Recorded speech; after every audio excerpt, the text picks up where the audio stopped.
राज बिहारी सरकार की जय। कहते हैं भगवान ने बहुत दिव्य इन गोपिकाओं के साथ में रास किया। वहां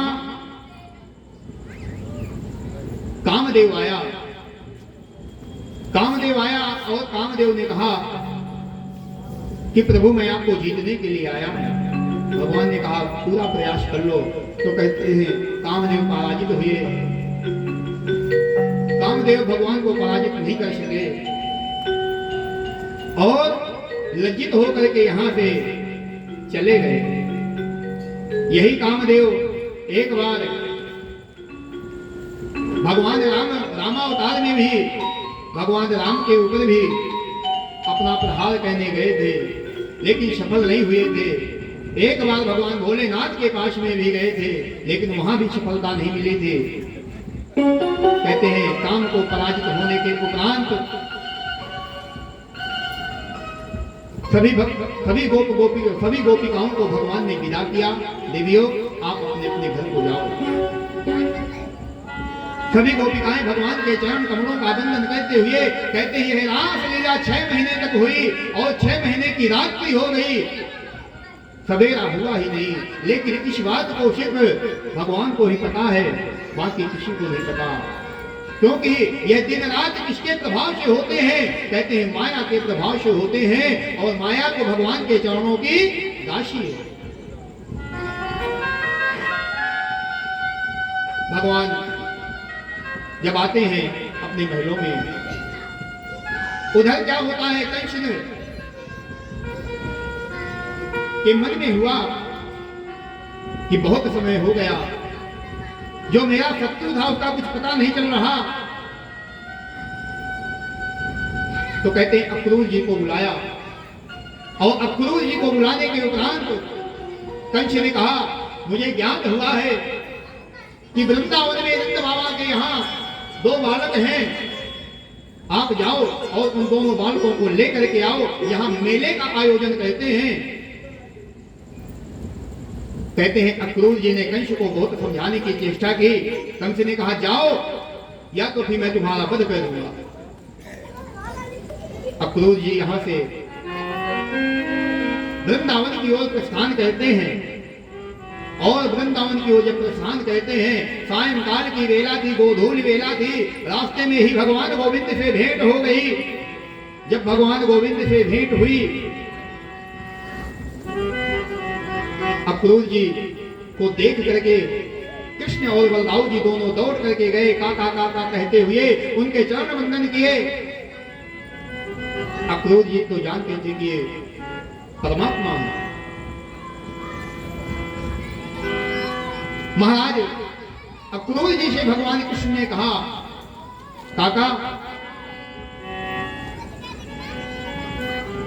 तुम मेरी मैया और मेरे बाबा से मत कहना कि कंस ने हमारा वध करने के लिए हमें बुलाया।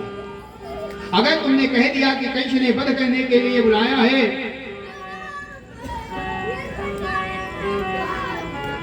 तो मेरी माँ और मेरे बाबा कभी मुझे यहाँ नहीं आने देंगे। और एक बात ध्यान रखना, गोपिकाओं को और गोप वालों को भी नहीं पता चलना चाहिए कि कंस ने मुझे यहाँ मारने के लिए बुलाया है। अक्रोध जी जब पहुंचे नंद रानी के महलों में, सायंकाल नंद बाबा महारानी नंद रानी से भेंट हुई। माता यशोदा भोजन पकवान इत्यादि बना रही थी। नंद बाबा से बात कर रहे थे, अक्रूर जी महाराज कि कंस का आदेश है कि मेले का आयोजन हुआ है और आपके दोनों बालक कृष्ण और बलराम को आमंत्रित किया गया है, इसलिए इनको कल प्रातः काल मेरे साथ में भेजना। कहते हैं जब नंद बाबा और अक्रूर जी की यह बात हो रही थी, इस बात को महारानी नंद रानी ने सुन लिया। जब नंद रानी ने सुना, भोजन बनाना छोड़ दिया और दौड़ती हुई अक्रूर के पास में आई। कहती हैं, ये तुम क्या कह रहे हो? मैं अपने लाला को एक पल भी अपने से अलग नहीं होने दूंगी, मैं मथुरा नहीं जाने दूंगी। तो कहते हैं उसी समय भगवान आ गए। कहते हैं मैया तुम हमें कहीं जाने नहीं देती, हमारा मन है मथुरा जाने का, आप हमें जाने दो। हम मेला देखने की बात है, मेला देख के हम वापस आ जाएंगे। जब प्रातः काल हुआ, समस्त वृंदावनाओं को पता चल गया कि आज कन्हैया मथुरा को जा रहे हैं। कहते हैं हजारों गोपिकाएं नंद रानी के महलों के सामने आकर के खड़ी हो गई, आंखों से अश्रुपात हो रहा है। गोविंद जाने के लिए ही प्रीत की थी हमसे, तू हमें छोड़ के जा रहा है, हम तुझे नहीं जाने देंगे।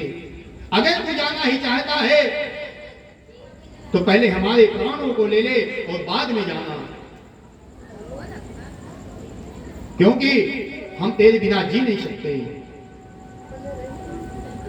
हे गोविंद, तेरे बिना हमारा यह शरीर निष्प्राण हो जाएगा, हम तुझे नहीं जाने देंगे। वह गोपिकाएं बारंबार रुदन कर रही हैं, पास में उनके छोटे छोटे सखा खड़े हुए हैं, वह भी रो रहे हैं। पास में एक सखा श्री दामा है जो एक बट वृक्ष के पीछे जाकर के छिप गया। कहता है कि मैं अगर मिलूंगा ही नहीं तो इस कन्हैया को मुझसे इतना प्रेम है कि जब तक मैं इससे मिलूंगा नहीं, ये मुझसे मिले बिना जा नहीं सकता। ना मैं इससे मिलूंगा और ना ये जाएगा। बट वृक्ष के पीछे खड़ा हो गया और झांक झांक करके गोविंद को देखने लगा। कहते हैं पास में ही राधा रानी खड़ी हुई है, मुखमंडल सूर्य की भांति चमक रहा है, आंखों से झरझर करके आंसू बह रहे हैं। लेकिन एक बार भी राधिका ने नहीं कहा कि गोविंद तुम वृंदावन से मथुरा की ओर मत जाओ। एक बार भी भगवान राधा जी के पास में गए और कहते हैं देवी, हे राधिके, आपको तो ज्ञात है, आप तो साक्षात जो कृष्ण है वही राधा है, जो राधा है वही कृष्ण है। देखने में ये दो जरूर है लेकिन हैं दोनों एक ही है। भगवान कहते हैं देवी, आपको ज्ञात है कि मैं किस कार्य के लिए आया हूं, अब मुझे मथुरा जाना ही पड़ेगा। राधिका कहती है गोविंद, मैंने आपको कब मना किया? कहते हैं संसार में दो चीजें होती हैं, एक होता है प्रेम और एक होता है प्यार। प्यार और प्रेम में बहुत अंतर है। कहते हैं प्रेम में त्याग होता है, प्रेम में बलिदान होता है, प्रेम में तपश्चर्या होती है, प्रेम में तपस्या होती है, प्रेम में वियोग होता है, प्रेम में किसी प्रकार की कामना नहीं होती, और प्रेम में विरह होता है।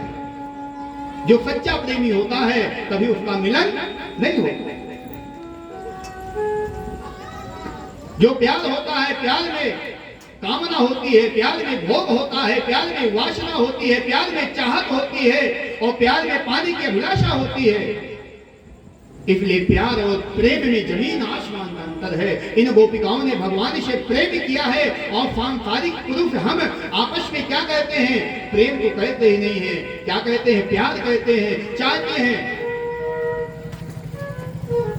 कोई वस्तु को चाहता है, कोई भोग को चाहता है, कोई कामना को चाहता है, कोई पद को चाहता है, कोई प्रतिष्ठा को चाहता है। प्यार कहता है इन चीजों से, और जो प्यार कहता है तभी तो दुखी रहता है। इस संसार का नियम है, सबसे ज्यादा आप जिसको प्रेम करोगे इस जीवन में सबसे ज्यादा आपको दुख वही व्यक्ति देगा जिसको आप सबसे ज्यादा प्रेम करोगे। आजमा लीजिए, जितने यहां बैठे हुए हैं कोई भी व्यक्ति आजमा ले, हम जिसको सबसे ज्यादा प्रेम करते होंगे वही व्यक्ति हमें सबसे ज्यादा दुख देगा। इन गोपिकाएं कहती हैं, गोविंद तुम जा रहे हो, तुमने निश्चित कर लिया है कि मुझे जाना है, तो हम तुम्हें रोकने वाली कौन होती हैं? और हम तुम्हें रोके भी तो हमारे रोकने से कौन तुम रोक सकते हो? ठीक है, जा रहे हो, एक बात तो बताते जाओ। क्या? भगवान कहते हैं बताओ गोपिकाओं क्या जानना चाहती हो? गोपिकाएं कहती हैं कि जा रहे हो तो जाओ कन्हैया, लेकिन इतना रहम करते जाना। कि जा रहे हो, अगर जाने का निश्चय तुमने कर ही लिया है तो जाओ, लेकिन एक रहम कर दो। कैसा रहम हम तुमसे मांगती हैं?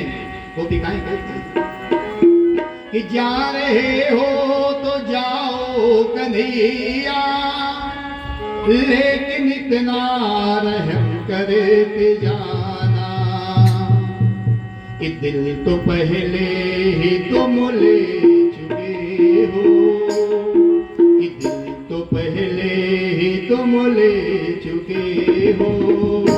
अब तो प्राणों को भी लेते जाना, अब तो प्राणों को भी लेते जाना, अब तो प्राणों को भी लेते जाना, अब तो प्राणों को भी लेते जाना।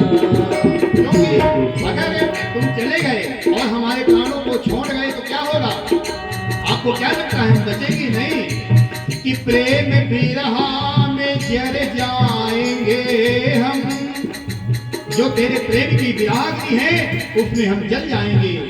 कि प्रेम बिरहा में जल जाएंगे हम, तेरे जाने से मर जाएंगे।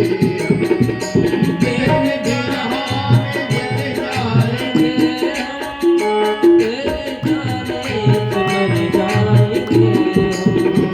कैसे दीदार कर पाएंगे हम, कैसे दीदार कर पाएंगे हम। यो न हमको तड़पा के जाओ, यो न हमको तड़पा के जाओ, यो न हमको तड़पा के जाओ, यो न हमको तड़पा के जाओ। अगर तुम जा रहे हो तो हमारा दिल तो तुमने पहले ही ले लिया था, अब हमारे प्राण बचे हैं, हमारे प्राणों को भी लेके जाओ। क्योंकि अगर तुमने हमारे प्राणों को छोड़ दिया तो तुम्हारी विरहाग्नि में हमारे प्राण जल जाएंगे। इसलिए गोविंद हमारे प्राणों को भी ले लो।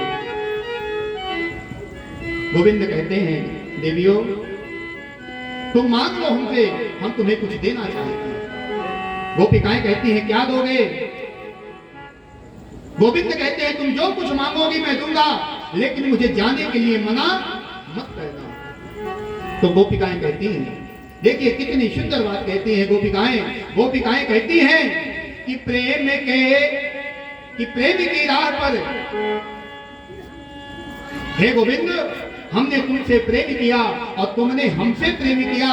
अगर इसको सत्यता बनाए रखना है, इतिहास जाने, इतिहास में लिखा जाए, आने वाली पीढ़ियां जाने कि गोविंद ने भी उतना ही प्रेम किया था गोपिकाओं से जितना गोपिकाओं ने भगवान से प्रेम किया था। तो एक वादा हमसे करके जाओ देना चाहते हो तो जो हम मांगती हैं दो। गोपिकाएं कहती हैं कि प्रेम के मोड़ पर मिल गए हो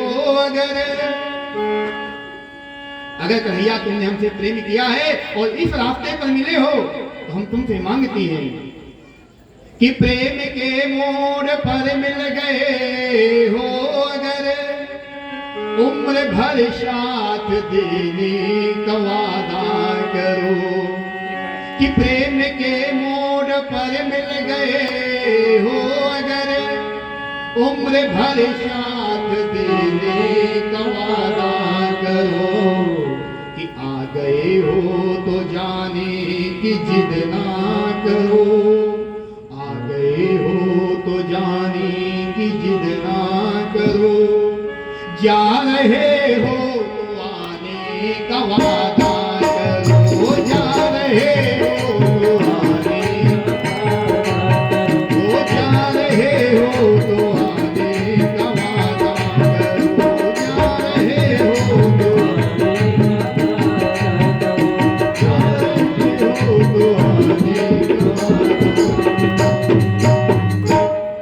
कन्हैया क्या तुम ये वादा करोगे?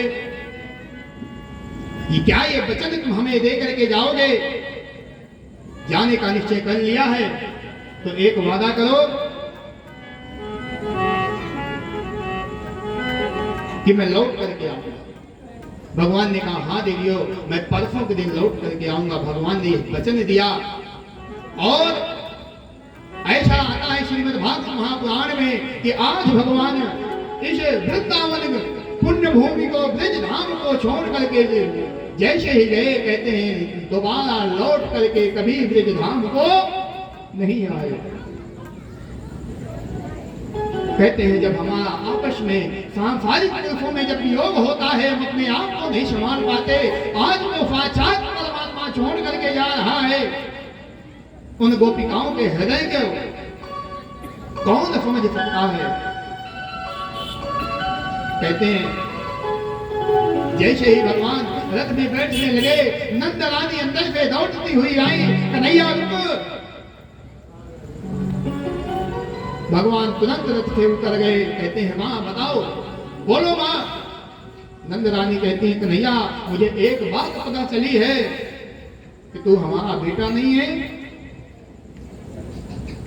इसीलिए तू हमें छोड़ के जा रहा है। आज मुझे ज्ञान हुआ, मेरा मन कह रहा है, मेरी अंतरात्मा कह रही है एक कन्हैया मुझे नहीं लगता कि अब तू लौट करके कभी इस ब्रज धाम को लौट करके आएगा। कन्हैया मुझे क्षमा कर देना, मैंने तुझे बहुत दंड दिया है। एक बार जब तूने मटकी फोड़ ली थी तो मैंने तुझे उखल से बांध दिया था। बार बार रुदन कहती हैं, माता यशोदा कहती हैं कन्हैया मुझसे जाने अनजाने में जो भी भूल हुई हो मेरे अपराध को क्षमा कर देना, मैं तेरी मां हूं। भगवान कहते हैं भैया मैं तुम्हारे प्रेम को कभी नहीं भूल सकता। तुम्हारी जैसी मां अनादिकाल से अनंत काल से बहुत ही वह सौभाग्यशाली होगा जिसको तुम्हारी जैसी मां का सानिध्य प्राप्त होगा, तुम्हारी जैसी मां का आचरण प्राप्त होगा।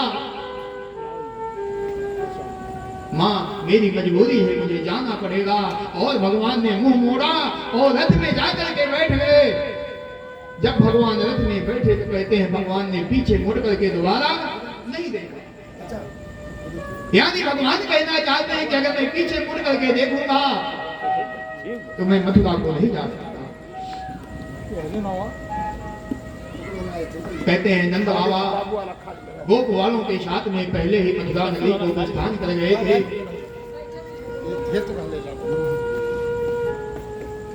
भगवान पीछे करे बलराम जी के साथ में उद्धव अक्रूर के रथ में बैठे हुए हैं। आगे चला रथ। कहते हैं गोपिकाएं जमीन पर लेट गई, कन्हैया तुम ये रथ हमारे ऊपर से निकाल करके ले जाओ। भगवान ने बहुत समझाया तब वो गोपिकाएं समझी। भगवान मथुरा की ओर प्रस्थान किए। रास्ते में अक्रूर जी के मन में संशय हो गया कि मैं उस दुष्ट के पास में इन बालकों को लिए जा रहा हूं, ऐसा ना हो वह इनकी हत्या कर दे। तो कहते हैं अक्रूर जी ने यमुना जी में स्नान किया और यमुना जी में स्नान करने के जब स्नान कर रहे थे तो डुबकी लगाई। तो डुबकी लगाते ही यमुना जी के अंदर देखा क्या, साक्षात भगवान जो रथ में बैठे हुए हैं कृष्ण और बलदाऊ, वही यमुना के जल के अंदर दिखाई देते हैं। बाहर निकल करके देखते हैं ये कैसे हो गया, ये जल के अंदर कैसे आ गए। जब बाहर निकल करके देखते हैं तो रथ में बैठे दिखाई देते हैं। फिर डुबकी लगाई, फिर अंदर देखा, जान गए कि ये तो साक्षात परमात्मा है, इनका कोई बाल वाका नहीं कर सकता, ये तो राक्षसों का वध करने के लिए ही अवतीर्ण हुए। सारा संशय अक्रूर जी का मिट गया और अक्रूर जी यहाँ से रथ में बैठे भगवान को बारंबार निवेदन किया, वंदन किया और रथ को मथुरा की ओर लेकर के चल दिए। जब मथुरा पहुंचे, मथुरा पहुंच करके कहते हैं जहां इनके आवास थे, अपने अपने आवास में पहुंचे। भगवान ने अपने सखाओं से कहा, सखा चलो मित्रों मथुरा नगरी को घूम करके आते हैं। सखाओं ने कहा ये अपना वृंदावन नहीं है, ये मथुरा का नगरी है, यहाँ का राजा कंस है, अरे कन्हैया कहीं नहीं जाना। तो कहते हैं नंद बाबा के पास में गए, बाबा आप हमें आदेश दो, हम मथुरा नगरी को देखना चाहते हैं। नंद बाबा ने कहा कन्हैया तुम ऊधम बहुत कहते हो, ऊधम मत कहना, ये अपना वृंदावन गोकुल नहीं है। कन्हैया ने कहा नहीं बाबा, मैं किसी प्रकार का कोई उद्यम नहीं करूंगा। जब कृष्ण बलदाऊ जी अपने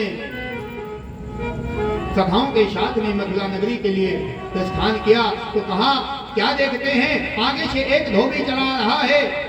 धोबी ने बहुत वस्त्र लिए हुए था। भगवान ने कहा ए धोबी मामा, हमारे कपड़े गंदे हो गए हैं, तुम नए नए कपड़े लिए हो, नए नए वस्त्र लिए हो, हमें दे दो। तो कहते हैं धोबी ने बहुत अपशब्द कहे, अरे गांव के ग्वाले गाय को चलाने वाले, तू क्या जाने इन वस्त्रों को पहनना, ये राजा महाराजा के वस्त्र हैं। कहते हैं बहुत अपशब्द कहे। भगवान ने एक थप्पड़ मारा और वहीं धोबी का प्राणांत हो गया। जब धोबी का प्राणांत हो गया महाराज, सुखदेव स्वामी से राजा परीक्षित ने पूछा, सिर्फ इतनी बात पर भगवान ने धोबी के प्राण ले लिए। सुखदेव स्वामी कहते हैं हे राजन, संतों के कथना अनुसार कहते हैं ये धोबी कौन था। तो कहते हैं धोबी वही था पूर्व जन्म का वाली। बाली नहीं, पूर्व जन्म का धोबी था जिसने माता जानकी के ऊपर अपजस लगाया हुआ था। पूर्व जन्म में जानकी के ऊपर अपजस लगाया था, लेकिन भगवान राम ने इसको उचित दंड नहीं दिया था और यही जब इस जन्म में मिला, भगवान ने उसको दंड दिया। कहते हैं तभी कहा गया है कि जो व्यक्ति जैसा कर्म करता है उसको उसका वैसा फल भोगना ही पड़ता है। कर्म प्रधान विश्व रच राधा, जो जस करिए तो तस फल जाता। आज नहीं तो कल ये प्रारब्ध है, ये कर्म जो हमारा कर्म है ये प्रारब्ध बनता है और प्रारब्ध बगैर भोगे नहीं बनता। एक बहुत छोटा सा प्रसंग है, मुझे याद आया। स्वामी विवेकानंद जी के गुरु थे रामकृष्ण परमहंस। रामकृष्ण परमहंस को जीवन के उत्तरार्ध में वृद्धावस्था में कैंसर की बीमारी हो गई। जब कैंसर की बीमारी हो गई, शरीर में कीड़े पड़ गए। कैंसर से शरीर में कीड़े पड़ जाते हैं। इतने सिद्ध संत थे, माता काली उनके सामने बैठ करके उनसे वार्तालाप करती थी।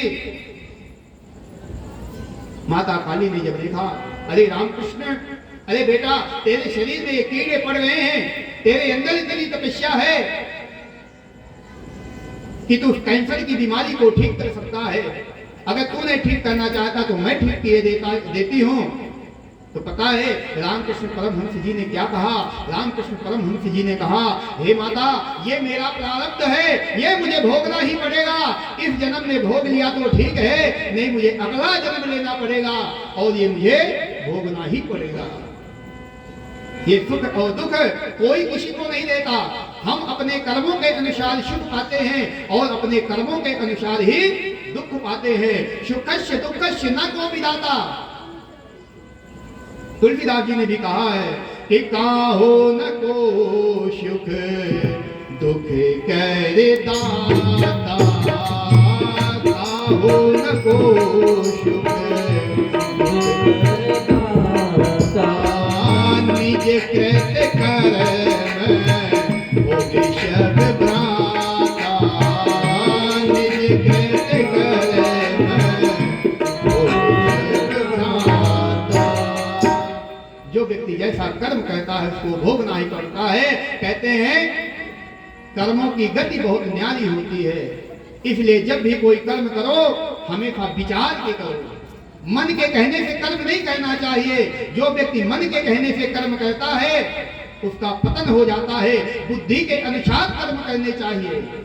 मन चंचल होता है और चंचल मन कभी एक जगह नहीं टिकता और हमेशा गलत कार्य ही करवाता है। हम पूजा करने बैठते हैं, कई बार पता है क्या होता है? मन नहीं लगता। हम क्या कहते हैं? पूजा बंद करके चल लेते हैं। क्यों? आज मन नहीं लग रहा। अरे मन कहाँ है? मन आपके शरीर के अंदर ही तो है। आप निश्चय कर लो कि मुझे 1 घंटे भजन करना है, मन लगे चाहे ना लगे। आपने संकल्प ही नहीं किया, आपने प्रतिज्ञा ही नहीं की, आप तो मन के गुलाम हो गए। अभ्यास करो। जब गीता में कहा भी गया है, अर्जुन ने कहा है, चंचल भी मना कृष्ण, हे गोविंद आप कहते हो मेरा मनन कर, मेरा चिंतन कर, मेरा भजन कर, मेरी उपासना कर, मेरा निधिध्यासन कर। भगवान ने, हे प्रभु कैसे करूं? ये मन बहुत चंचल है। भगवान ने कह दिया, अभ्यास तू योगेन। अर्जुन तू अभ्यास कर। जब तू अभ्यास करेगा तेरा मन तेरा गुलाम हो जाएगा। और हम अभ्यास नहीं करते। जब अभ्यास नहीं करते तभी मन हमें नचाता रहता है। कहते हैं इस धोबी का उद्धार करने के उपरांत भगवान चले। जब भगवान और आगे चले तो कहते हैं माली मिला। माली के बाद में बहुत लंबा प्रसंग है। माली के बाद में भगवान को रास्ते पर कुब्जा मिली, चंदन लिए हुए चली आ रही थी। भगवान ने कहा, ऐ सुंदरी, ये जो चंदन लिए है हमारे भी चंदन लगा दे। हम तो ब्रजवासी हैं, पूरे माथे पर चंदन लगाते हैं। जैसे ही कुब्जा ने सुना कि मुझे कोई सुंदरी कहा, पीछे मुड़ करके देखा, भगवान साक्षात खड़े हुए थे। दौड़ती हुई आई और भगवान के माथे पर चंदन लगा दिया। भगवान ने एक हाथ उसकी कमर पर लगाया, एक हाथ से ठुड्डी पकड़ी और उसके पैरों को पैरों से दबाया और सीधा कह दिया। भगवान का स्पर्श पाते ही कहते हैं, यह कुब्जा जो बदसूरत थी वह अति सुंदरी हो गई। भगवान ने कुब्जा को कृतार्थ किया और कुब्जा को कृतार्थ करने के उपरांत दर्जी के पास में गए और कहा, अरे मामा, ये कपड़े जो हैं राजाओं के कपड़े हैं, हम छोटे छोटे से बालक हैं, इनको सही तरीके से सिल करके हमारे नाक का बना दो। कहते हैं दर्जी ने भगवान की बहुत वंदना की और उन कपड़ों को भगवान और सखाओं के अनुसार बना दिया। भगवान ने कहा, बोलो क्या चाहते हो? कहते हैं दर्जी ने कहा, प्रभु आपकी कृपा बनी रहे। भगवान ने कहा, जाओ खूब फलो फूलो। आज देख लीजिए, जितने का कपड़ा नहीं है उतने से ज्यादा सिलाई लगती है। ये भगवान ने आशीर्वाद दिया था दर्जियों को कि जाओ खूब फलो फूलो। तो देखो आज दर्जी कितना फल फूल रहे हैं। 300 का कपड़ा है तो 700 सिलाई है। आगे चले तो कहते हैं चलते चलते वहीं पहुंच गए उस रंगशाला में जहां महाराज कंस ने रंगमंच बनाया हुआ था। दरवाजे पर कुवलया पीठ नाम का हाथी खड़ा किया गया था। यह कुवलया पीठ हाथी को मदिरा पान कराया गया था और मदिरा पान करके यह ऐसे गरज रहा था। 10,000 हाथियों का बल था इस हाथी में। ऐसे लग रहा था कि यह हाथी एक बार में ही सबको खा जाएगा। इस हाथी की गर्जना को सुन करके बड़े बड़े वीर योद्धा दौड़ रहे थे। भगवान श्री कृष्ण और बलदाऊ जी जब आए, भगवान कृष्ण और बलदाऊ जी ने देखते ही इस हाथी के सूंड को पकड़ा और सूंड को पकड़ करके आकाश मंडल में घुमा करके जमीन पर पटक दिया। इस कुवलया पीठ हाथी का भी वध हो गया। भगवान और अंदर पहुंचे रंगशाला में। कहते हैं वहां 2 मल्ल योद्धा खड़े हुए थे। एक का नाम था चारोर, एक का नाम था मुष्टिक। वहां बहुत माताएं बैठी थी, बहुत बहनें बैठी थी, बहुत वीर योद्धा बैठे थे, बहुत वृद्ध बैठे थे, बहुत युवा बैठे थे, बहुत दास थे, बहुत सैनिक थे और कई तरह के राजाओं को आमंत्रित किया था कंस ने। सभी बैठे हुए थे। जब भगवान उस रंगमंच में पहुंचे तो रंगमंच में पहुंचने के बाद भगवान सबको अलग अलग दिखाई दे रहे हैं। जो योद्धा हैं भगवान उनको योद्धा के जैसे विकराल शरीर दिखाई दे रहा है। जो माताएं हैं माताओं को भगवान पुत्र के रूप में दिखाई दे रहे हैं।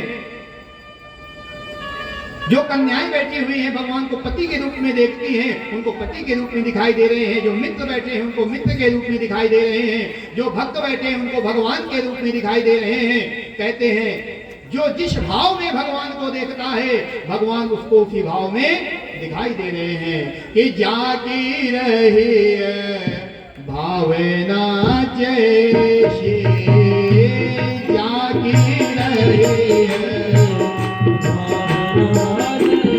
जैसी, जागी रही भावना जैसी, जागी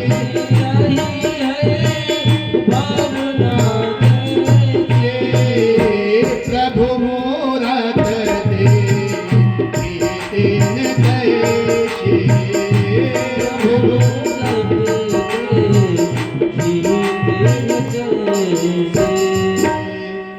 कहते हैं जिसकी जैसी भावना रही उसी प्रकार से भगवान से उसको दर्शन प्राप्त हुए।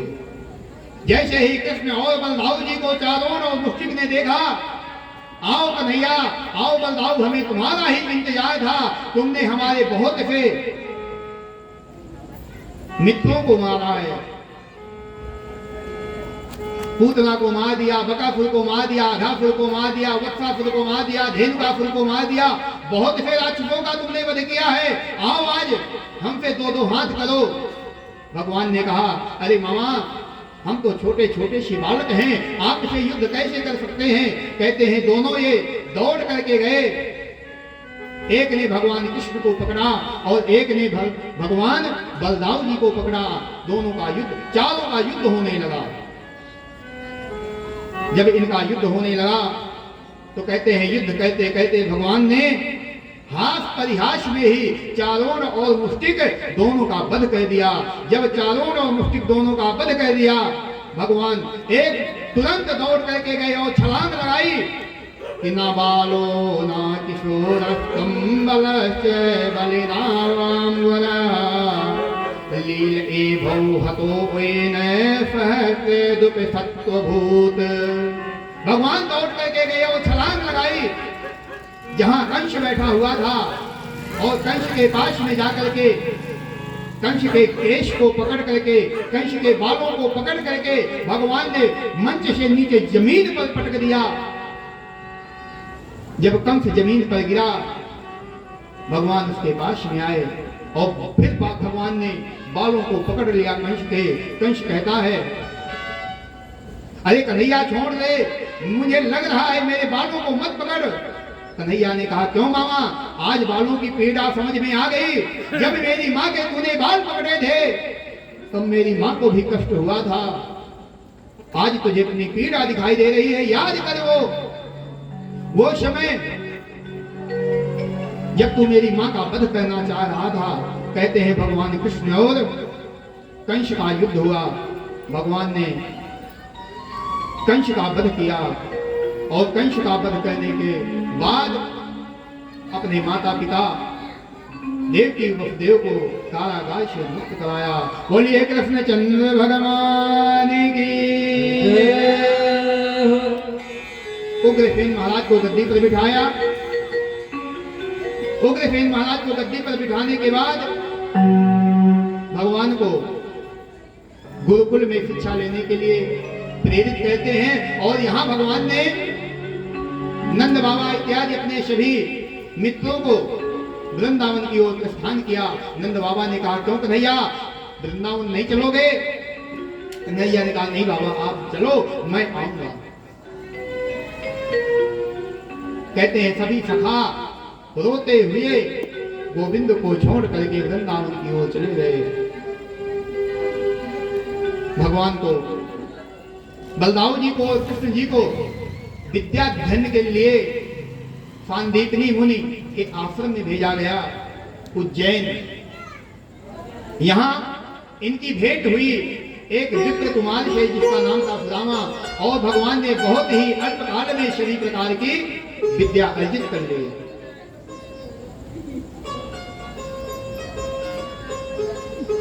जिस प्रकार से भगवान श्री राम गुरु ग्रह गयो पढ़न रघुराई, अल्प काल सब विद्या पाई। अल्प के समय बहुत कम समय में विद्या अर्जित करने के बाद जब भगवान लौट करके आए मथुरा नगरी को, एक दिन की बात है भगवान बैठे हुए थे। जब भगवान बैठे हुए थे माता देवकी थाल सजा करके भोजन लेकर के आई। कन्हैया लो भोजन कर लो। जैसे ही माता देवकी की आवाज को सुना एक कन्हैया भोजन कर लो, भगवान को तुरंत माता आनंद रानी की याद आ गई। मेरी माँ ने कभी नहीं कहा एक कन्हैया भोजन कर लो। माता मुझे प्रेम से बुला करके पुचकारते हुए गोद में लेकर के आती थी और मुझे अपनी गोद में बिठा लेती थी, अपने हाथ से भोजन कराती थी। उसके प्रेम को मैं त्याग करके यहाँ चला आया और यहाँ मुझे हर पल हे मैया यशोदा मुझे हर पल तेरी याद आती है। और भगवान ने जैसे ही माता देवकी के ये शब्द सुने, भगवान ने भोजन नहीं किया, दौड़ लगा दी वहां से और दौड़ते दौड़ते अपने कच्छ पर पहुंच गए। जब अपने कच्छ में पहुंचे भगवान रुदन कर रहे हैं, इतने में उद्धव जी का आगमन होता है। उद्धव माता देवकी के पास में जाते हैं। देवकी के पास में जाते हैं जब माता देवकी कहती है उद्धव एक कन्हैया को समझाओ। जब देखो उदास सा रहता है, मैंने भी खाने के लिए कहा तो खाने भोजन का त्याग करके रोता हुआ दौड़ता हुआ अपने कच्छ में चला गया। उद्धव कहते हैं मां मैं अभी जाता हूं, कन्हैया को समझाता हूं। जब उद्धव कन्हैया के पास में गए, कहते हैं ए कन्हैया तुझे क्या हो गया? तो कहते हैं भगवान की आंखों से अश्रुपात हो रहा है। भगवान कहते हैं उद्धव मोहि ब्रज विशरत नाही। मैं कितना भी प्रयास करता हूं, मैं कहीं किसी खेल के लिए जाता हूं मुझे वही गोपवाल दिखाई देते हैं। जब मैं माँ देवकी के पास में जाता हूं मुझे माता यशोदा दिखाई देती हैं।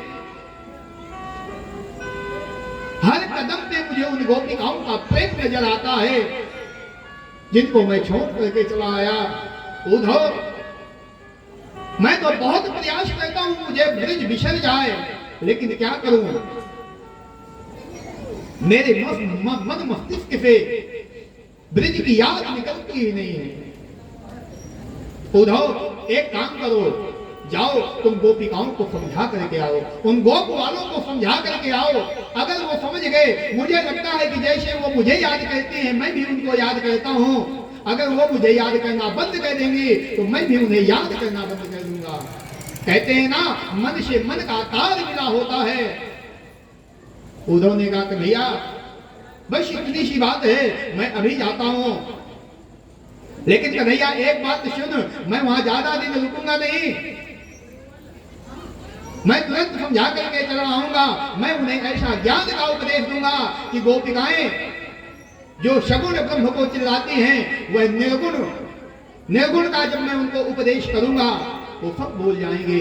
भगवान कहते हैं, उद्धव एक बार जाओ तो ब्रज में तुम्हें अपने आप पता चल जाएगा ज्ञान क्या है, प्रेम क्या है, भक्ति क्या है, भावना क्या है। उद्धव जी जब यहां से तैयार होकर के रथ में बैठ करके वृंदावन की ओर प्रस्थान किया, तो जब वृंदावन सन्निकट आया, कहते हैं यहीं से प्रेम ने अपना रंग दिखलाया। झाड़ियां उद्धव के वस्त्रों को खींच रही हैं। उद्धव जब ब्रज क्षेत्र में, वृंदावन क्षेत्र में पहुंचे, एक अलग से प्रेम की अनुभूति उनके मन को विचलित करने लगी। उद्धव जी ने मन में सोचा, मैं तो ज्ञानी हूं।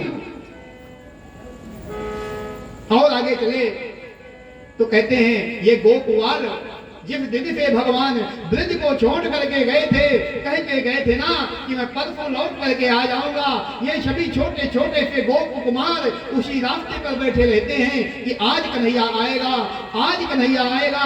प्रातः काल आके बैठ जाते हैं, सायंकाल तक बैठे रहते हैं। जब शाम को गोविंद नहीं आते तो रोते बिलखते हुए अपने घर को जाते हैं, आज भी नहीं आया माँ। और इतना कहते कहते अपनी माँ की गोद में सो जाते हैं। जब प्रातः काल होता है, फिर वही सखा आ जाएंगे इसी विश्वास के साथ, फिर आकर के उसी रास्ते पर बैठ जाते हैं। जब रथ को आते हुए देखा, सभी गोपवाल नाचने लगे, हमारा कन्हैया आ गया, हमारा कन्हैया आ गया। जब रथ धीरे धीरे धीरे उन गोपवालों के पास में पहुंचा, गोप वालों ने देखा ये तो कन्हैया नहीं है। उद्धव जी ने इन गोप वालों से पूछा, भैया मैं मथुरा से आया हूं, कृष्ण का मित्र हूं, मुझे नंद रानी के महलों को जाना है। कहते हैं गोप वालों ने कहा, इतने दिनों बाद अगर कोई आया, किसी को भेजा तो मित्र को भेजा। गोपवाल कहते हैं, अरे उद्धव जी, नंद रानी के महल को जाने के लिए और नंद रानी के महल का रास्ता पूछने की कोई जरूरत नहीं है, कोई ढूंढने की आवश्यकता नहीं है। ये सामने से जो पनारा बह रहा है, इसी पनारे के साथ साथ चले जाओ, नंद रानी के महलों में पहुंच जाओगे। ये पनारा और कुछ नहीं है। भगवान के जाने के बाद नंद रानी और नंद बाबा और जितनी ब्रजांगनाएं थी इतना रोती हैं, इतना रोती हैं, उनके आंखों से इतना अश्रुपात होता है कि एक जल का पनारा बह रहा है। ये वियोग होता है, ये प्रेम होता है।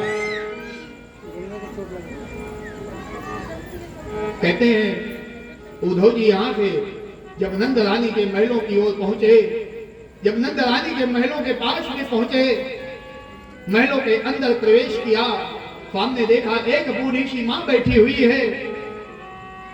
बूढ़ी सी मां बैठी है।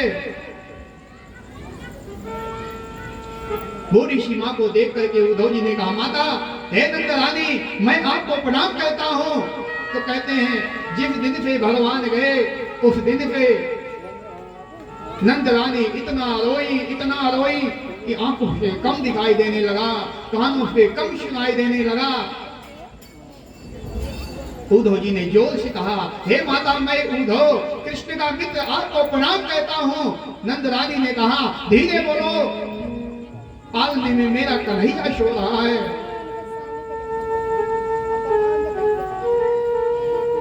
उद्धव ने कहा, कन्हैया तो मथुरा में है।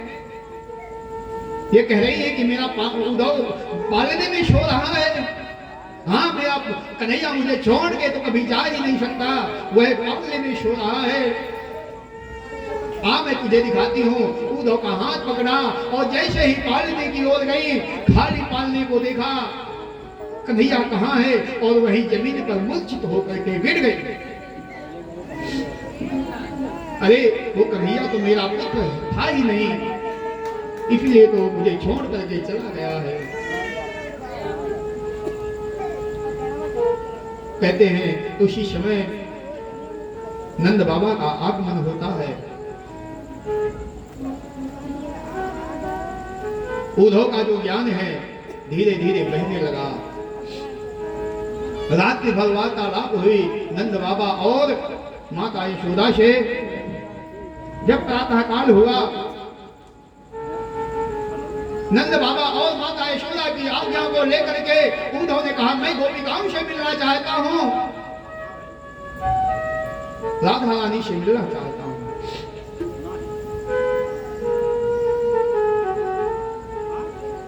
कहते हैं उद्धव जी चले वहां उस बगीचे की ओर जहां राधा रानी बैठी हुई थी। राधा रानी बैठी हैं, सभी सखियां बैठी हुई हैं, आपस में वार्तालाप कर रही हैं। कन्हैया को गए इतना समय व्यतीत हो गया, उसके दर्शन कब होंगे।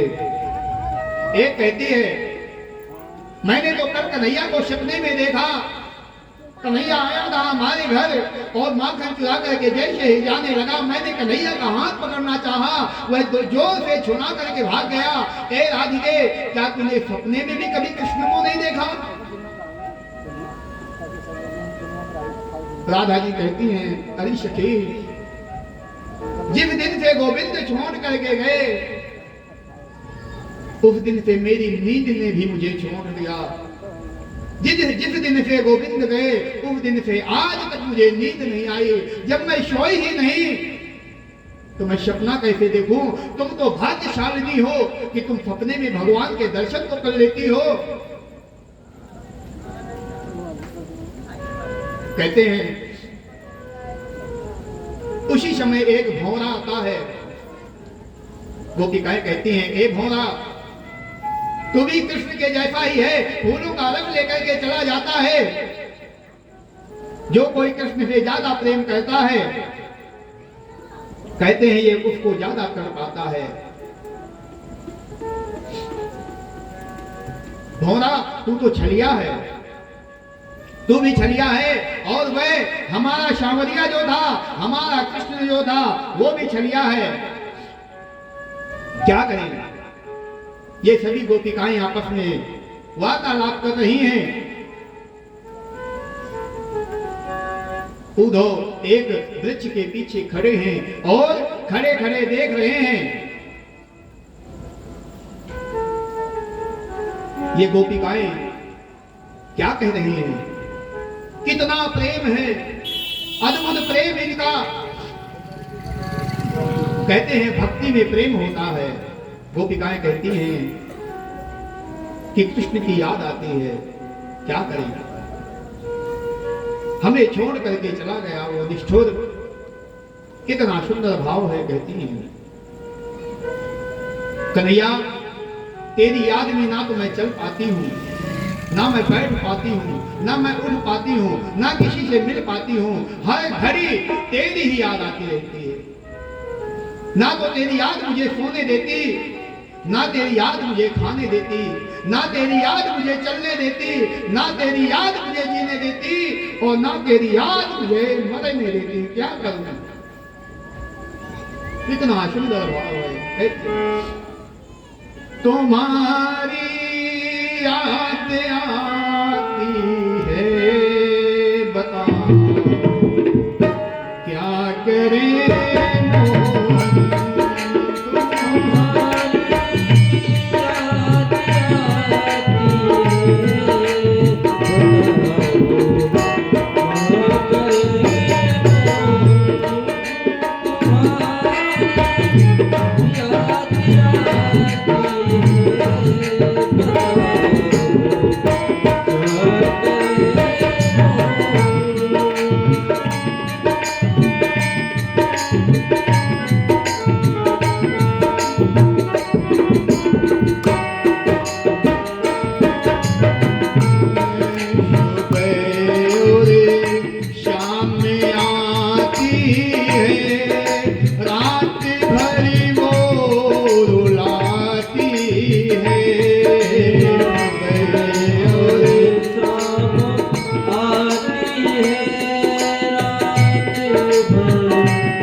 जब वो न चलने दे, रुको जब वो न रुकने दे,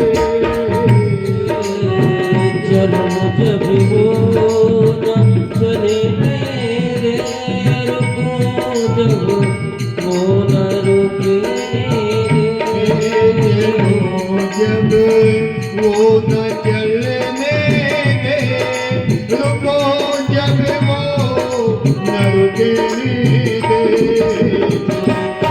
जब वो न चले मेरे, रुको जब वो न रुके मिलो औरों से न मिलने दे, मिलो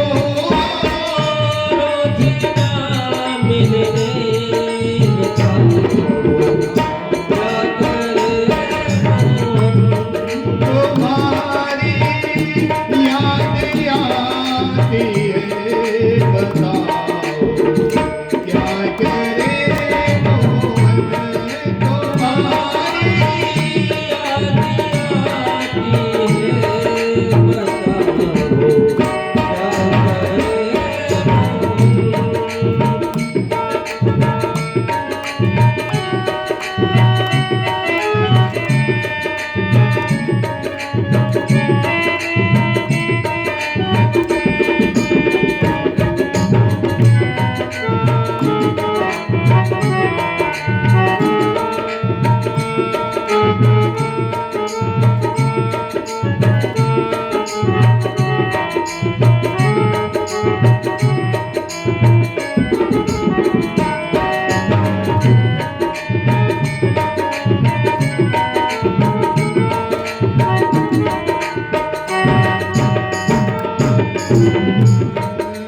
तुम्हारी ये और तुम इश्क़े हमारी कौन चलने दे, तुम्हारी और किसके हमारी कौन चले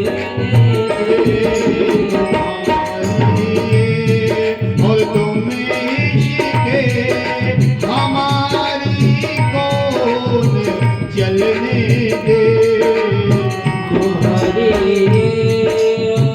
तुम इसके हमारी कौन चले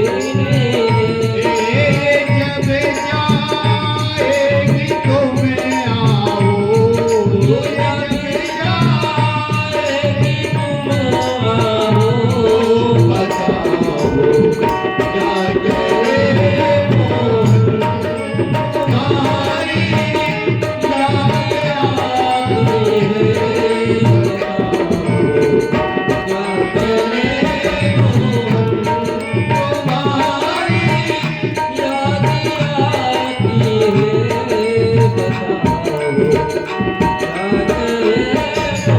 आती है, बताओ क्या करे तुम्हारी याद आती है, बोले वृंदावन बिहारी लाल की जब उद्धव ने गोपिकाओं को ऐसे देखा, देखने के उपरांत जब उद्धव जी, आधा ज्ञान उद्धव जी का बह गया, आधा रह गया। जब गोपिकाओं के पास में गए, उद्धव जी कहते हैं, अरे गोपिकाओं, मैं कृष्ण का मित्र हूं, तुम कहां शगुन के पीछे भागती हो? मैं तुम्हें निर्गुण का उपदेश देता हूं, मैं तुम्हें ऐसे ब्रह्म को बताता हूं जो सुख दुख हानि लाभ प्रेम वियोग मिलन बिछोह सबसे दूर है। मैं तुम्हें ऐसे ब्रह्म को बताता हूं। गोपिकाएं कहती हैं, तेरा ब्रह्म कैसा है? उद्धव जी कहते हैं, निर्गुण है, निराकार है, जहां चाहोगे वहां उसकी अनुभूति होती है। गोपिकाएं कहती हैं, क्या तुम अपने निर्गुण ब्रह्म को हमें दिखा सकते हो? उद्धव कहते हैं वह देखने की चीज नहीं है, वह महसूस करने की चीज है। जिस प्रकार से सुगंध होती है, हम सुगंध को महसूस करते हैं, क्या सुगंध कभी दिखाई देती है? सुगंध दिखाई नहीं देती। तो इसका मतलब ये तो नहीं कि सुगंध नहीं है, सुगंध है। हवा दिखाई नहीं देती, इसका मतलब ये तो नहीं है कि हवा नहीं है, हवा है। गोपिकाएं कहती हैं कैसा है तेरा निराकार ब्रह्म, बता मुझे। उद्धव जी कहते हैं कि देखो गोपिकाओं में बताता हूं कि मेरा निराकार ब्रह्म कैसा है। कि बिन पाग चलाया सुने बिन काना, सुने बिन काना, कर बिन करम विधि नाना, कर बिन कर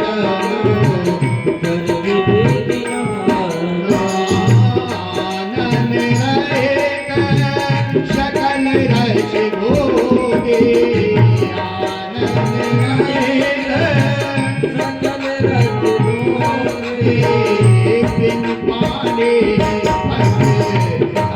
भक्त जोगी, बिन पाने भक्त जोगी।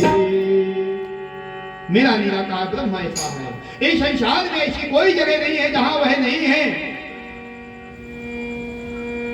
बिन पग चले, पैर नहीं है बहुत चलता है, हाथ नहीं है बहुत काम करता है, कान नहीं है बहुत सुनता है, नाक नहीं है बहुत सूंघता है, जिह्वा नहीं है बहुत रस लेता है। ऐसा तेरा निराकार ब्रह्म है। हाँ मेरा ऐसा निराकार ब्रह्म है। तुम भी ब्रह्म हो, मैं भी ब्रह्म हूं, और वो भी ब्रह्म है। सब कुछ ब्रह्म है। अयमात्मा ब्रह्म अहम ब्रह्मास्मि शिवोहम। गोपिकाएं कहती हैं जिसने साकार मूर्ति की पूजा की हो, जिसने सगुण की पूजा की हो, वह निराकार की पूजा नहीं कर सकता। और उद्धव तुम कहते हो ना कि मेरे निराकार की पूजा करो, निराकार का भजन करो, तो उद्धव एक ही मन था जो गोविंद के साथ चला गया। दूसरा तो मन ही नहीं है जो तेरे ईश की आराधना करे। और अगर तुझमें भी ब्रह्म है, मुझमें भी ब्रह्म है, वो ब्रह्म भी ब्रह्म है, तो ब्रह्म होकर के ब्रह्म को क्यों उपदेश देते हो? गोपिकाएं कहती हैं कि श्याम ही है श्याम पिए श्याम बेन नाही जिए। अरे ये जो तुम ज्ञान का दीपक लेकर के आए हो और ये पत्र लेकर के आए हो हमें समझाने के लिए, वो लोग सुनो कि श्याम ही है श्याम पिए श्याम बेन नाही जिए। अब अंधे की लाकड़ी आधार श्याम नाम है कि श्याम गति श्याम गति, श्याम ही है प्राणपते। कि श्याम गति श्याम मति, श्याम ही है प्राणपति। अश्याम सुखदाई शो भलाई शोभा धाम है, श्याम सुखदाई शो भलाई शोभा धाम है। उधो तुम भय गोरे, अरे उधो तुम पागल हो गए हो कि उधो तुम भय गोरे, अपाती लेके आए दौड़े। उधो तुम भय गोरे, पाती लेके आए दौड़े। अयोग कहाँ राखूं यहाँ, रोम रोम श्याम है। योग कहाँ राखूं यहाँ, रोम रोम श्याम है। श्याम तन श्याम मन, श्याम ही हमारो धन। श्याम तन श्याम मन, श्याम ही श्याम तन श्याम मन, श्याम ही हमारो धन। श्याम तन श्याम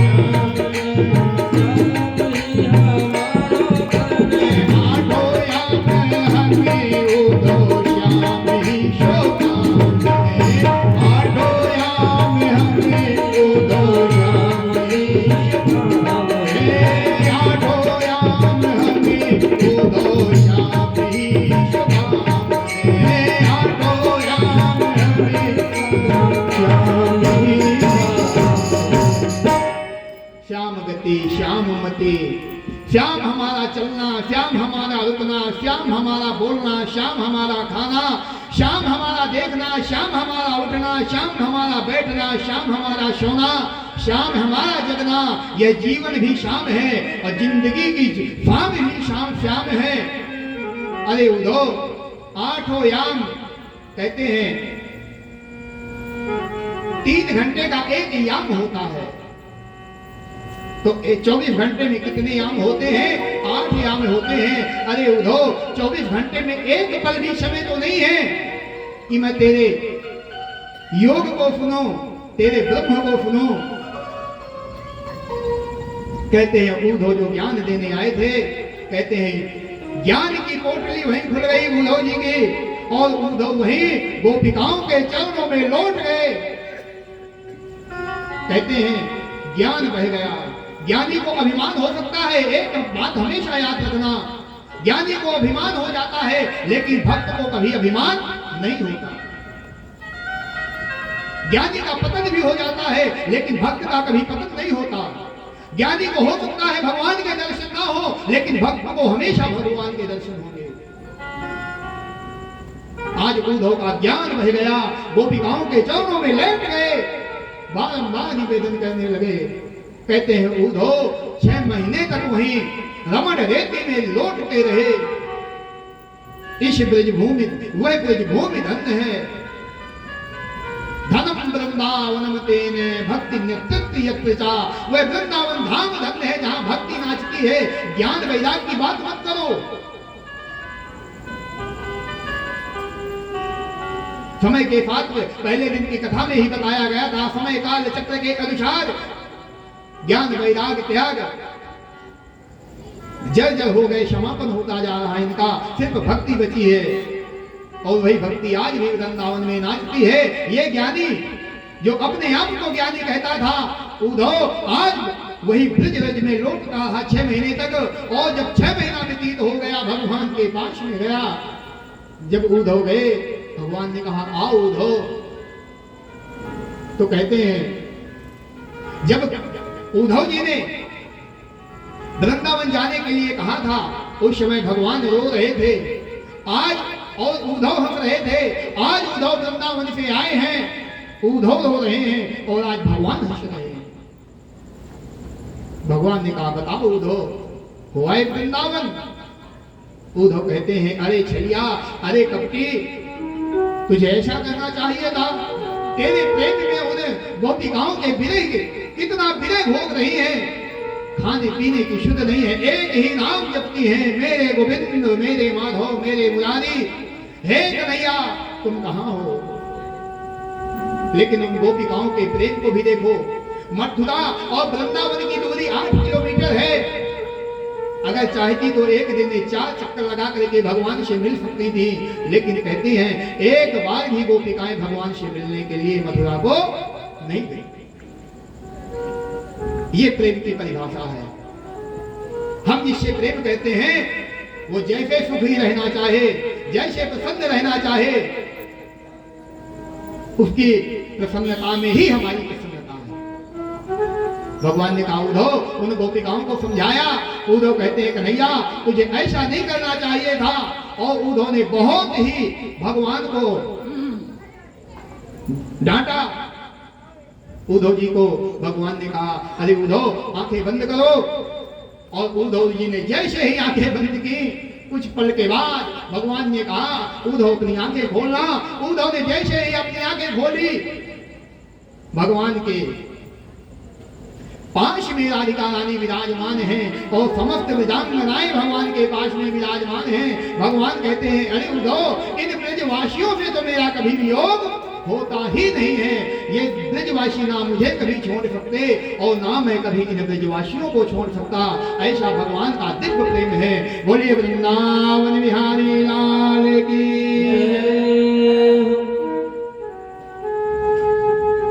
आज कथा का समापन दिवस भी है। आगे की कथा कहते हुए सुखदेव स्वामी कहते हैं हे राजा परीक्षित,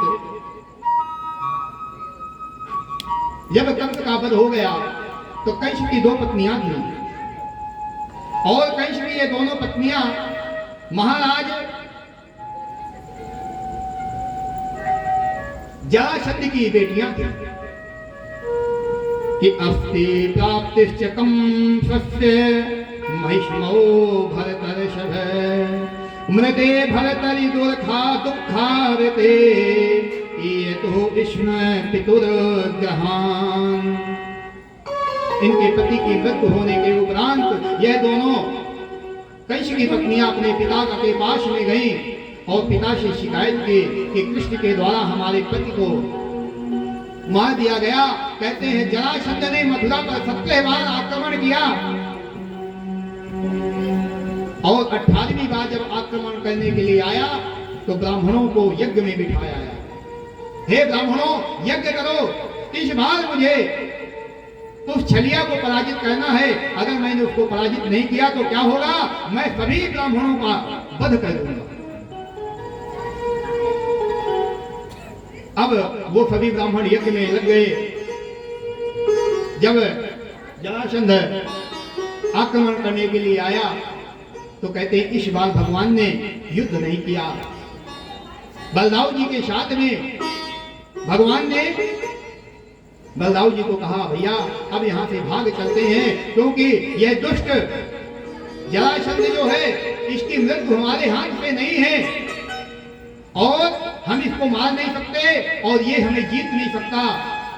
बेगुनाह है, सैनिक मारे जाते हैं, चलो यहाँ से भाग चलते हैं। और भगवान यहाँ रणभूमि को छोड़ करके दौड़ लगाने लगे। पीछे पीछे जरासंध दौड़ा जा रहा है। अरे छलिया रुक, अरे युद्ध भूमि को छोड़ करके कहाँ जा रहा है।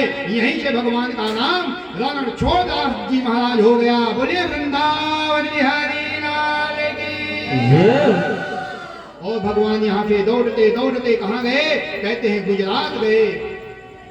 गुजरात में भगवान ने विश्वकर्मा को आदेश दिया कि द्वारिकापुरी का निर्माण करो।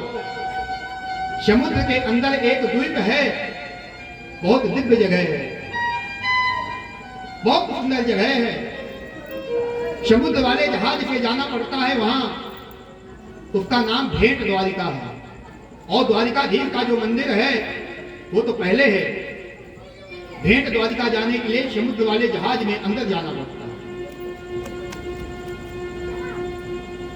विश्वकर्मा जी ने एक ही रात में सोने की द्वारिका का निर्माण कर दिया। जब सोने की द्वारिका का निर्माण हो गया, भगवान बैठे हुए हैं, सुंदर सभा चल रही है। कहते हैं एक दिन की बात है, सुखदेव स्वामी कहते हैं हे राजा परीक्षित, एक राजा थे, राजसेन भीष्म को नाम, विदर्भाधिपतिर्महान, अतः पंचाभवन पुत्राः कन्यका च वरानना। एक भीष्मक नाम के राजा थे।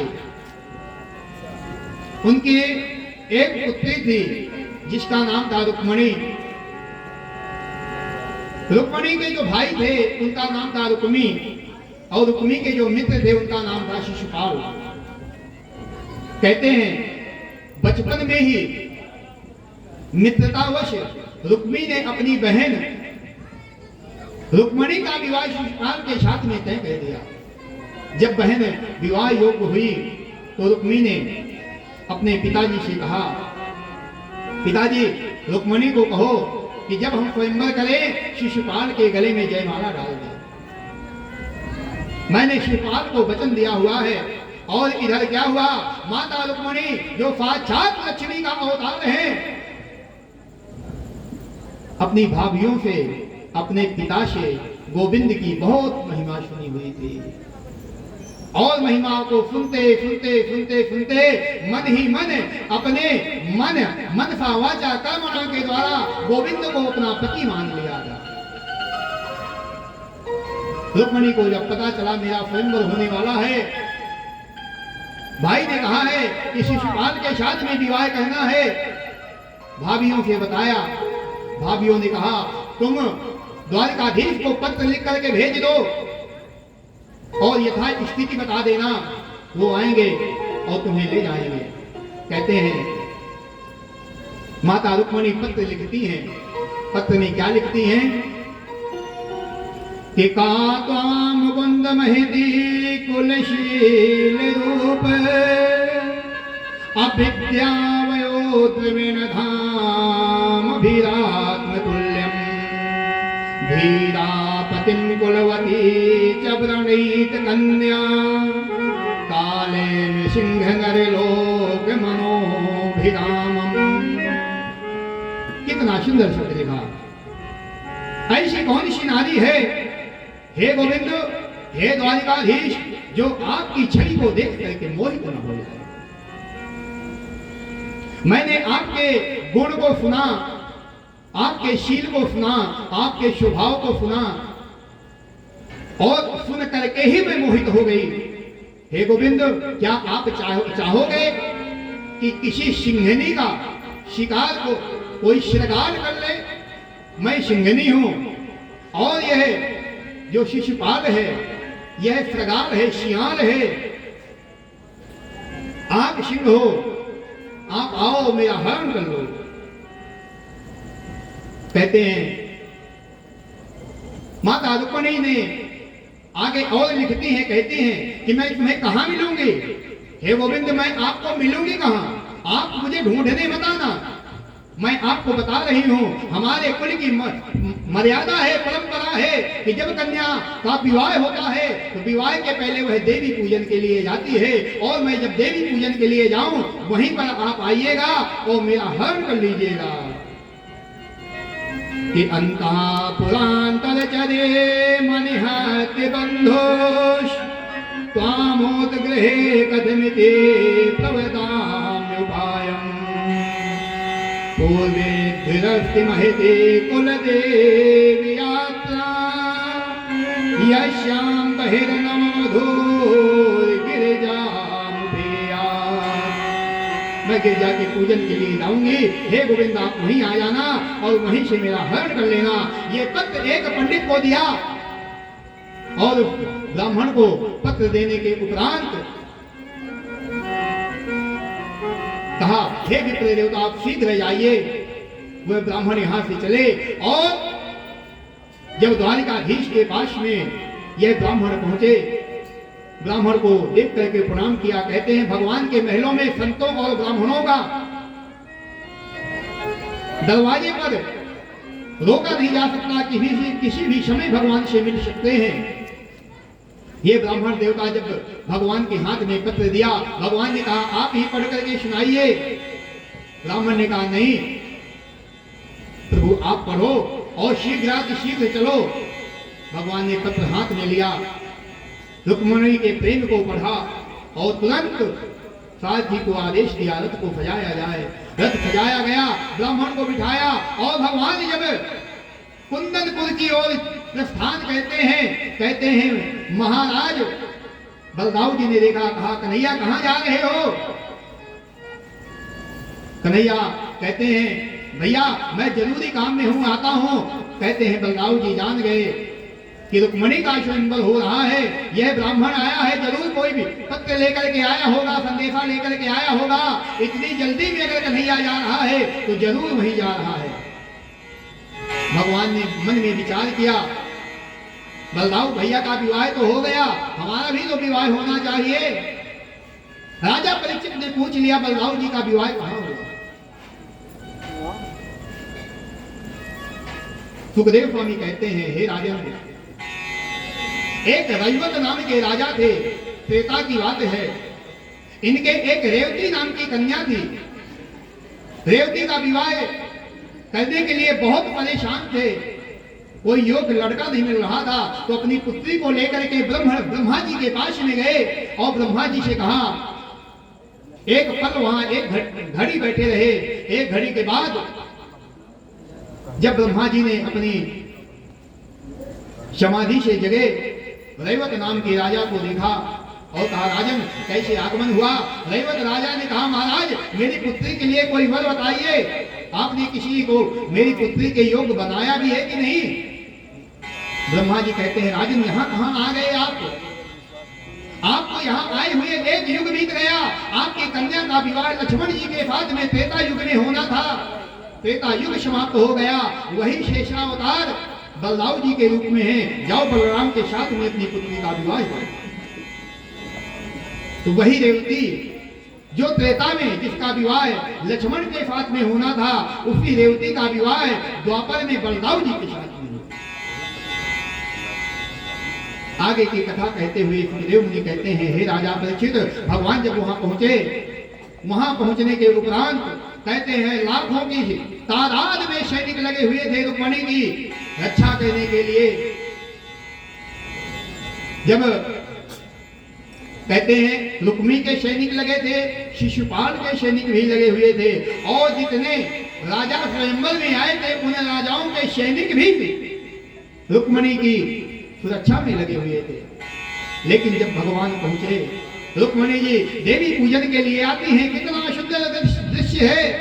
माता रुक्मिणी साक्षात लक्ष्मी का स्वरूप पूजा की थाल लिए हैं, पूजा की थाल में चंदन, अक्षत, पुष्प, धूप, दीप, नैवेद्य इत्यादि लिए हुए हैं, और धीरे धीरे जैसे चली आ रही हैं। कहते हैं लाखों करोड़ों की तादाद में जो रति है, कामदेव की पत्नी रति, महारानी रुक्मिणी के स्वरूप को देख करके लज्जित हो गई।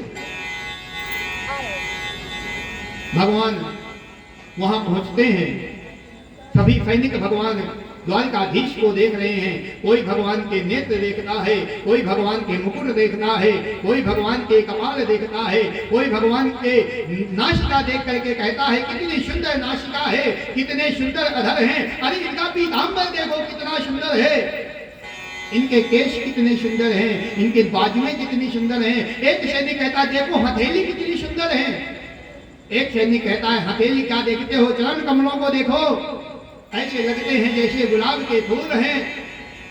जितने सैनिक थे सब भगवान के स्वरूप को देख करके मोहित हो गए, और भगवान यहां से सीधे रुक्मिणी के पास में गए।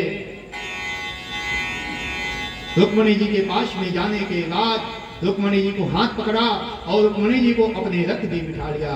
बोलिए रुक्मिणी हरण भगवान की जब रुक्मिणी जी को अपने रथ में बिठा लिया, रुक्मिणी जी ने कहा प्रभु शीघ्र यहाँ से चलो। ये बात रुक्मिणी को पता चली। जब भगवान जब वहां से निकले, सभी सैनिक देख रहे हैं कि भगवान रुक्मिणी को लिए जा रहे हैं। सभी कहते हैं ले गया ले गया ले गया। कितनी सुंदर जोड़ी लग रही है रुक्मिणी जी की भगवान के साथ में। कहते हैं कोई सैनिक भी भगवान को मारने के लिए नहीं दौड़ा। रुक्मिणी को जब पता चला, रुक्मिणी दौड़ा दौड़ा आया और सैनिकों को आदेश किया पकड़ो इसको, जाने ना पाए। तो कहते हैं रुक्मिणी लाखों की तादाद में सेना को लेकर के द्वारकाधीश के पीछे गया, और उधर से बलदाऊ जी सैनिकों को लेकर के, सेना को लेकर के आ गए थे। बहुत भयंकर युद्ध हुआ, और उस युद्ध में रुक्मिणी पराजित हुआ। रुक्मिणी को बांध करके भगवान ने जब अपने रथ में डाल करके वध करना चाहा, तो रुक्मिणी जी ने हाथ जोड़ लिया, प्रभु ये मेरा भाई है, ये मेरा भाई है, इसको छोड़ दो। बलराम जी ने कहा ये रिश्तेदार है, कन्हैया इसका वध मत करो। तो कहते हैं अपमानित करके रुक्मिणी को भगवान ने वहां छोड़ दिया, और यह इतना स्वाभिमानी रुक्मिणी कहते हैं दोबारा लौट करके यह कुंदनपुर को नहीं कहते। भगवान रुक्मिणी को लेकर के अपने उप द्वारकापुरी पर आए। महाराज भीष्मक जी तो चाहते ही थे कि मेरी पुत्री का विवाह भगवान के साथ में है, द्वारकाधीश के साथ में। बहुत ही परिणय मंगलमय वेला में दोनों का विवाह हुआ, और विवाह के बाद आज महारानी रुक्मिणी कितनी सुंदर लग रही हैं। सभी सखियों से कहती हैं हे सखियों, आज मेरे स्वरूप को और मेरे हाथों में, कहते हैं जब कन्या का विवाह होता है हाथ में मेहंदी लगाती है, आंखों में काजल लगाती है, बहुत सुंदर श्रृंगार कहती है। आज रुक्मिणी जी कहती हैं कि ऐसे बर को क्या बोलूं जो जन्मे और मर जाए, अब भरिए गिरधर लाल को जन्म सफल हो जाए। कि आओ मेरी सखियों मुझे मेहंदी लगा दो, आओ मेरी सखियों मुझे मेहंदी लगा दो, मेहंदी लगा दो मुझे सुंदर सजा दो, मेहंदी लगा दो मुझे सुंदर सजा दो, मुझे श्याम सुंदर के दुल्हन बना दो, मुझे श्याम सुंदर के दुल्हन बना दो। आओ मेरी सखियों मुझे मेहंदी लगा दो, आओ मेरी सखियों मुझे मेहंदी लगा दो, मेहंदी लगा दो मुझे सुंदर सजा दो, मेहंदी लगा दो मुझे सुंदर सजा दो, मुझे श्याम सुंदर के दुल्हन बना दो, मुझे श्याम सुंदर के दुल्हन बना दो, मुझे श्याम सुंदर के दुल्हन बना दो, मुझे श्याम सुंदर के दुल्हन बना दो। सत्संग में मेरी बातें चलाए, सत्संग में मेरी बातें चलाए, सतगुरु ने मेरी बेनी शगाए, सतगुरु ने मेरी बेनी शगाए, सतगुरु को बुला के हथेलिवा को करा दो, सतगुरु को बुला के हथेलिवा को करा दो, मुझे श्याम सुंदर के दुल्हन बना दो, मुझे श्याम सुंदर के दुल्हन बना दो।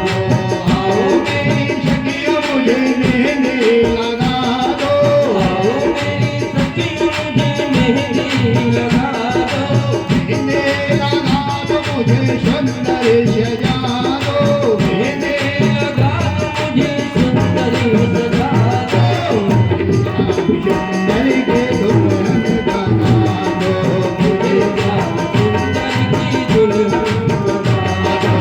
ऐसी पहनो चोरी जो कब हो न टूटे, ऐसी पहनो चोरी जो कब हो न टूटे, ऐसी पहनो चोरी जो कब हो न टूटे, ऐसी पहनो चोरी जो कब हो न टूटे, ऐसा करो दूल्हा जो कब हो न छूटे, ऐसा करो दूल्हा जो कब हो न छूटे, ऐसा करो दूल्हा जो कब हो न छूटे, ऐसा करो दूल्हा जो कब हो न छूटे। अटल सुहाग की बिंदिया लगा दो, अटल सुहाग की बिंदिया तो लगा दो, मुझे श्याम सुंदर के दुल्हन बना दो, मुझे श्याम सुंदर के दुल्हन बना दो। आओ मेरी सखियों मुझे मेहंदी लगा दो, आओ मेरी सखियों मुझे मेहंदी लगा दो, मेहंदी लगा दो मुझे सुंदर सजा दो, मेहंदी लगा दो मुझे सुंदर सजा दो, मुझे श्याम सुंदर के दुल्हन बना दो, मुझे श्याम सुंदर की दुल्हन बना दो। ऐसी ओढ़ो चुनरी जो रंग नाही छूटे, ऐसी ओढ़ो चुनरी जो रंग नहीं छूटे, ऐसी ओढ़ो चुनरी जो रंग नाही छूटे, ऐसी ओढ़ो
द्वारिकाधीश का प्रथम विवाह रुक्मणी जी के साथ में हुआ। आगे की कथा कहते हुए सुखदेव स्वामी कहते हैं, हे राजा परीक्षित, समय काल चक्र के अनुसार रुक्मणी जी के यहाँ एक पुत्र का जन्म हुआ जिसका नाम है प्रद्युम्न। इसको प्रसूति गृह से ही शंबरासुर नाम का राक्षस उठा ले गया और इस बालक को समुद्र में फेंक दिया। इस बालक को एक मछली निकल गई और मछली को एक मछुआरे ने पकड़ लिया। मछुआरे